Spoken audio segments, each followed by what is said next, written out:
Hello বন্ধুরা, তোমাদের জন্য নিয়ে চলে এসেছি এক নতুন ভিডিও। আমরা আজকে এসে গেছি ত্রিপুরার ত্রিপুরেশ্বরী মন্দিরে। এই মন্দিরটি উদয়পুরের পাহাড়ের ওপরে অবস্থিত। এখানে সারাদিনে লাখ লাখ দর্শনার্থী মায়ের দর্শনে দেখো কত ভিড় করেছে। দুষ্টু, দেখ কত লোকে ভিড় করেছে, ঠাকুর দেখতে এসেছে।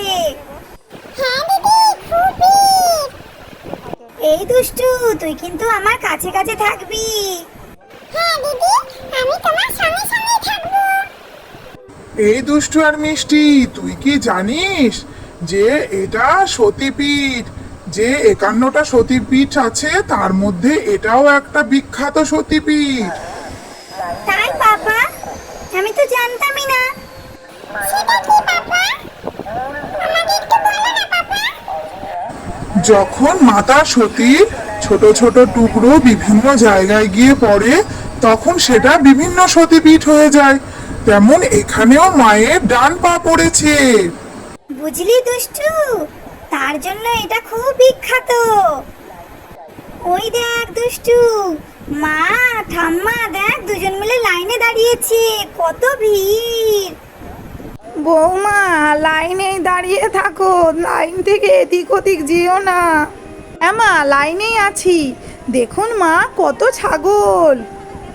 হ্যাঁ বৌমা, ওগুলো তো বলি হবে মায়ের কাছে, ওই জন্য রেখে দিয়েছে। ওমা, ওগুলোকে স্নান করাচ্ছে কেন জল দিয়ে? ওগুলোকে গঙ্গা জল ছিটিয়ে দিচ্ছে। চলো চলো চলো, সবাই মিলে চলো, আমরা এবার চলে এসেছি মায়ের দর্শন করতে, একদম সামনে এসে গেছি। এখনই আমরা ত্রিপুরা সুন্দরী মায়ের দর্শন করব। আই মা ত্রিপুরা সুন্দরীর জয়। আমরা লাইন ধরে ঘুরতে ঘুরতে এবার ঠাকুরের সামনে এসে উপস্থিত হলাম। জয় মা ত্রিপুরা সুন্দরী মায়ের জয়। এই দেখো বন্ধুরা, তোমরাও মায়ের দর্শন করে নাও।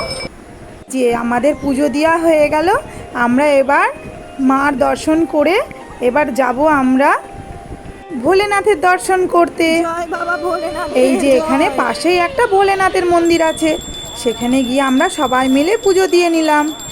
জয় বাবা ভোলেনাথের জয়। তারপরে চলে এলাম আমরা কল্যাণ সাগরে। এখানে প্রচুর মাছ আছে আর বড় বড় কচ্ছপ আছে। সুন্দর। দুষ্টু, দেখ কত সুন্দর জলটা। জানিস দুষ্টু, এখানে না বড় বড় কচ্ছপ আছে। তাই দিদি, আমি তো জানতামই না।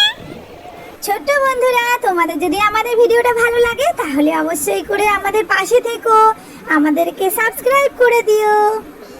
আমরা এবার ঠাকুর দর্শন করে বাড়ির দিকে রওনা দেবো। আজকের মতো ভিডিওটা এইটুকুই। বাই। তোমরা ভালো থেকো, সুস্থ থেকো।